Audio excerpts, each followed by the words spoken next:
부동산 시장에서 제일 사기치는 이 쓰레기 같은 말들이 뭐냐면 연봉 1억 2억인 사람들이 되게 많아서 10억짜리 15억 20억짜리 아파트 사는 게 전혀 문제가 없다 라고 얘기하는 개소리하는 인간들이 많아요.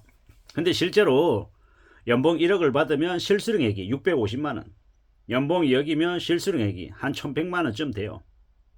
뭐 예를 들어 자기가 연봉을 월 실수령액을 한 700에서 한 750 받는다. 그럼 뭐 연봉이 한 1억 1000, 뭐 1억 1500, 뭐 이 정도 될 거예요. 뭐 800, 900 받으면은 그래 1억 한 4천에서 한 1억 6천 정도 사이가 되고요. 실제로 보통 이제 일반 직장인들에 비해서 월등히 많은 월급을 받는 게 분명한 사실입니다. 근데 그런 사람이라 해도 15억짜리 아파트 분양 받는 게 결코 쉬운 얘기가 아니라는 겁니다. 10억을 대출 받는다. 근데 대출 이자가 예를 들어서 만약에 5%라고 쳐볼게요. 그러면 1년에 대출 이자만 5천만 원입니다. 월에 얼마 내야 됩니까? 400 내야 되는 거죠. 그러면 예를 들어 연봉 2억이에요. 실수령액으로 한 1100만 원 받아요. 400만 원 만약에 빼놓고 생활하면 700만 원 남는데 700만 원으로 생활한다.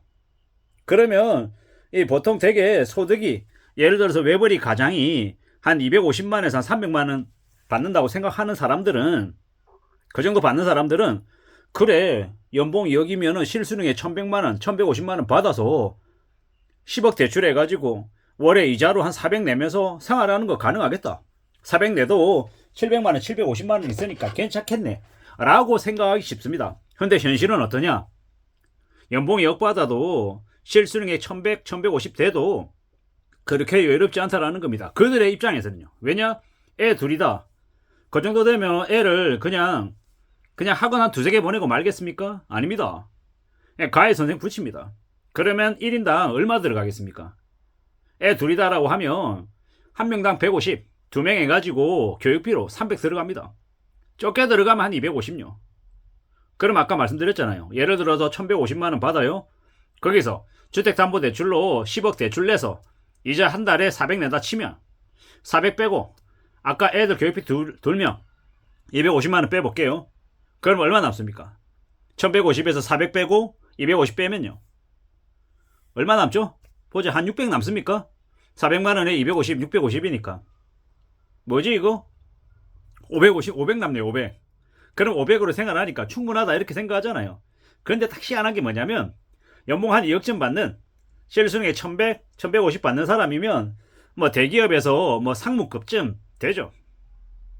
그럼 어떻게 생활하냐? 이 그 세계 안에서 한 달에 골프 치러 다녀야 돼요. 그러면 골프 비용, 그리고 골프 치러 다니는데 차를 허접한 거 타냐고요? 소나타 중고 타냐고요? 그럴 수 없습니다. 물론 회사에서 차를 지급해줘서 뭐 그랜저 신형 타고 기름값도 유류비 지원 받는다 이럴 수 있죠. 근데 그러면 자기 돈 안 들어가냐고요? 들어갑니다. 법인카드로 좀 그래도 그럴싸한데 레벨 되는 사람들끼리 만난다고 커피도 좀 괜찮은 거 마시고 호텔 커피숍에 가서, 그리고 저녁에 밥 먹는 것들도 좀 그래도 괜찮다라고 하는 곳에 가서 먹으면 밥값도 2만원 3만원 훌쩍 넘어가죠. 술이라도 한잔 걸치면 10만원 넘어가는 게 그냥 순식간이고요.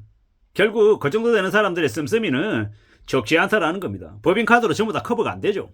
개인카드로 써야 되는 부분들이 많이 생겨요.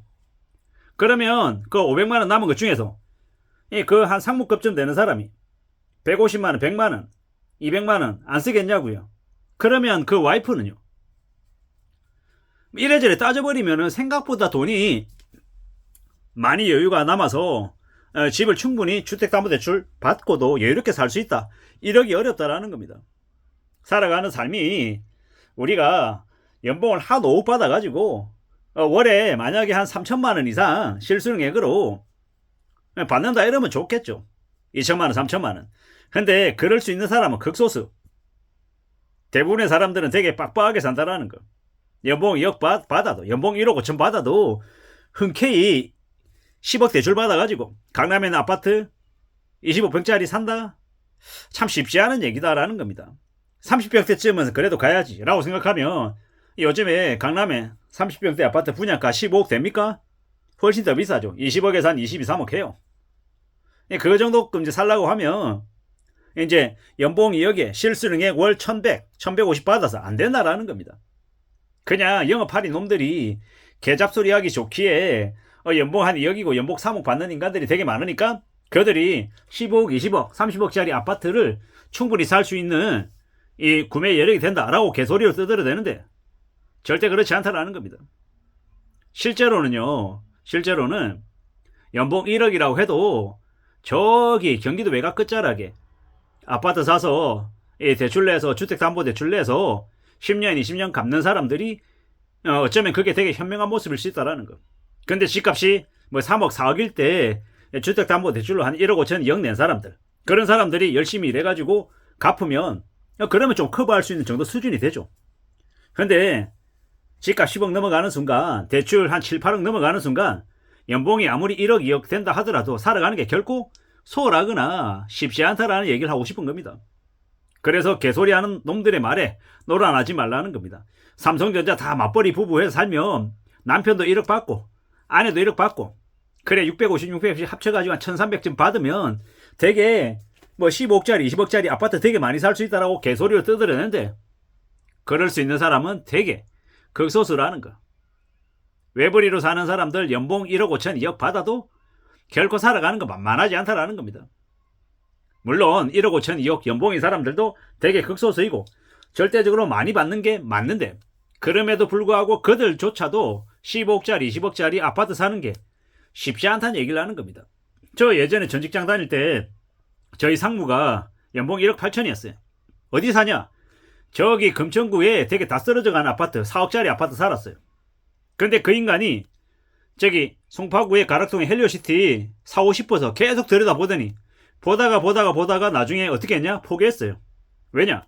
자기 생활 수준으로 벌어들인 돈으로 그게 감당이 안 되는 거예요. 대출 이자를 내고 원금도 갚아가면서 원리금 상환하면서 생활이 안 되는 거예요. 왜냐? 애들 교육시켜야 되지. 자기 써야지. 이것저것 하니까는 그 4억짜리 다 쓰러져간 아파트에서 그 금천구에서 다른 지역에 그래도 조금 형편이 나은 6억짜리, 7억짜리 집도 이사를 못 가는 거예요.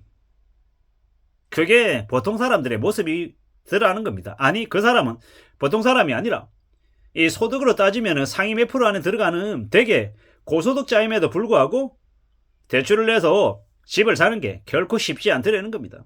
그게 보통 사람들이 아니라 일반적인 현실이다라는 말씀을 좀 드리고 싶었습니다. 연봉 1억, 2억 가지고 1억 이상 되는 139만 명이 전부 다 15억, 20억짜리 아파트를 살 수 있는 가능한 사람들이라고 얘기하는 건 말장난이다라는 얘기를 드리고 싶었고요. 함부로 빚지지 마라. 빚 함부로 졌다가 빚에 무너지면 인생 끝장난다라는 말씀을 다시 한번 더 드립니다. 이상입니다.